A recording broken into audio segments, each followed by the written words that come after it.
Patrick Lapalme. Oui, certainement l'immobilier simplifié avec Patrick Lapalme de l'équipe. Patrick Lapalme de Remax Prestige. Salut Patrick. Salut Sylvain. Comment tu vas? Hey, super toi.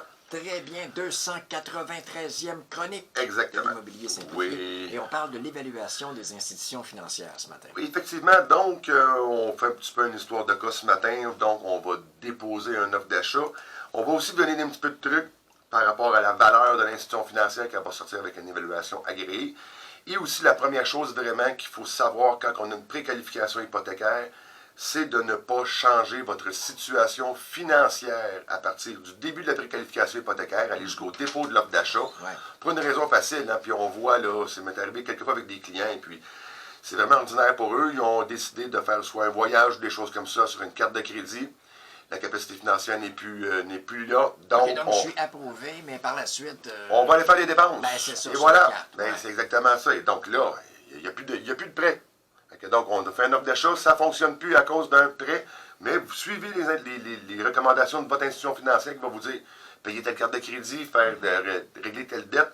Donc, c'est la première partie qui est vraiment importante de le savoir. On va faire aussi des distinctions à l'intérieur de la chronique avec le client représenté avec un contrat de courtage acheteur et non représenté.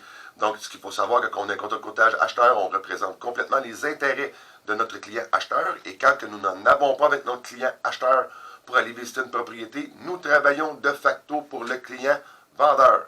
C'est très important de le savoir. Donc, on ne peut pas fournir de comparable à notre client pour établir le prix de la propriété. C'est très important d'être à l'écoute présentement.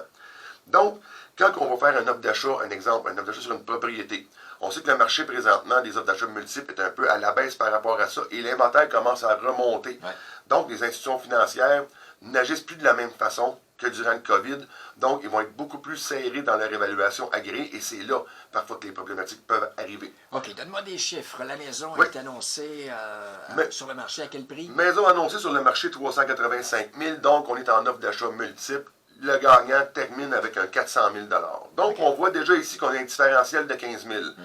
Le client était déjà avec un contrat de courtage acheteur, donc le prix établi au dépôt de l'offre d'achat était de 385 000 $ selon les comparables de son secteur. Ouais. Histoire de cas que je parle d'un client à moi directement. Okay. Donc, on s'en va en transaction, on commence à faire les vérifications, inspection, vérification, test d'eau, vérification de faux septiques, toutes ces choses-là à faire. L'institution financière, on envoie le dossier complet de l'offre d'achat, nous demande une évaluation agréée. Parfait. Donc, on va devoir aller rallonger notre délai du financement, naturellement, pour laisser le temps à l'évaluateur de passer dans la propriété et de déposer son rapport pour aller voir si les valeurs sont soutenues de la propriété. On reçoit le rapport et la valeur n'est pas soutenue. Donc, il y a un 15 000 $ que notre client acheteur doit trouver ou négocier avec le vendeur. Parce que lui a fait une offre à combien? On a fait un offre à 385 au départ, mais ensuite de ça, il y a eu des offres d'achat qui se sont présentées. Final, on a bonifié à 400 000 $. 400 000 $ et l'évaluation de l'institution financière est à combien? 385 000, exactement au même prix que j'ai mentionné en faisant ma recherche de comparable pour mon client. Je pouvais le faire pour une raison. J'avais un contrat de courtage acheteur avec lui. Si je n'en aurais pas eu, je ne pouvais pas lui fournir de comparable. Et là, parce que là, quoi, c'est un 5 % qu'on doit donner? Ben, lui, le client, il a une mise de fonds de 5 %. Il ne peut pas aller plus haut que ça. Mais là, c'est insuffisant, j'imagine, pour l'institution. Exactement. Fait que là, il va manquer 15 000 $. Fait que là, on a plusieurs choix de réponses qui peuvent se présenter à nous. Puis naturellement, il faut toujours se mettre dans la peau du client acheteur. Est-ce que vous seriez prêt à payer une propriété à un prix supérieur que la valeur réelle du marché? Dans la majorité des cas, la réponse peut être un non. Mais ça va dépendre vraiment du niveau de tolérance du client. Il pourrait avoir un exemple. Il se rapproche vraiment de son travail. Il va avoir des économies à long terme.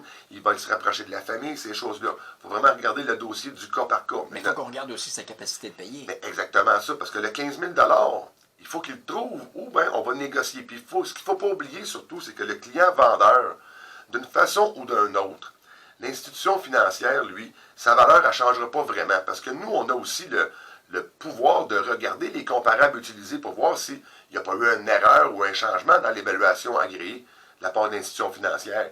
Donc, quand ça concorde, on ne peut pas aller plus loin que ça. Mais il faut se rappeler aussi que le client vendeur, lui, là, connaît la valeur réelle de sa propriété pour un prêt pour n'importe quel autre qui va se présenter. Donc, tous les autres clients acheteurs qui vont se présenter devront mettre une mise de fonds qui va être supérieure et ça va devoir être indiqué sur la fiche pour qu'on puisse être au courant de ce fait-là. que donc, c'est vraiment important de s'assurer qu'il faut trouver une solution gagnant-gagnant avec notre client. Et je fais encore là le parallèle avec le contrat de courtage acheteur. Ouais. Si moi, j'en ai pas un avec vous, toute la partie de négociation pour la valeur de la propriété, je ne peux pas le faire parce que vous n'êtes pas pleinement représenté. Je travaille pour le vendeur et c'est là qu'il est important de travailler avec votre courtier auquel que vous avez vraiment fait vos recherches et vu son expertise pour avoir un contrat de courtage achat pour qu'il puisse pleinement vous représenter et négocier le 15 000 $ qui va être manquant dans la transaction. Patrick, Oui. si on veut te joindre pour un contrat de courtage acheteur Ben, ou vendeur, ça va nous faire plaisir. Ben, notre équipe, on est tous là, puis on est vraiment tous prêts pour vous aider dans toutes ces situations-là. Vous pouvez nous rejoindre facilement, Linda, Nancy et moi-même, au 450-499-5544, sur la chaîne YouTube et sur le Facebook. Toutes les chroniques immobilières sont disponibles. les 293. Merci beaucoup, mon cher Patrick Lapalme. Un but, une passion. Vendu.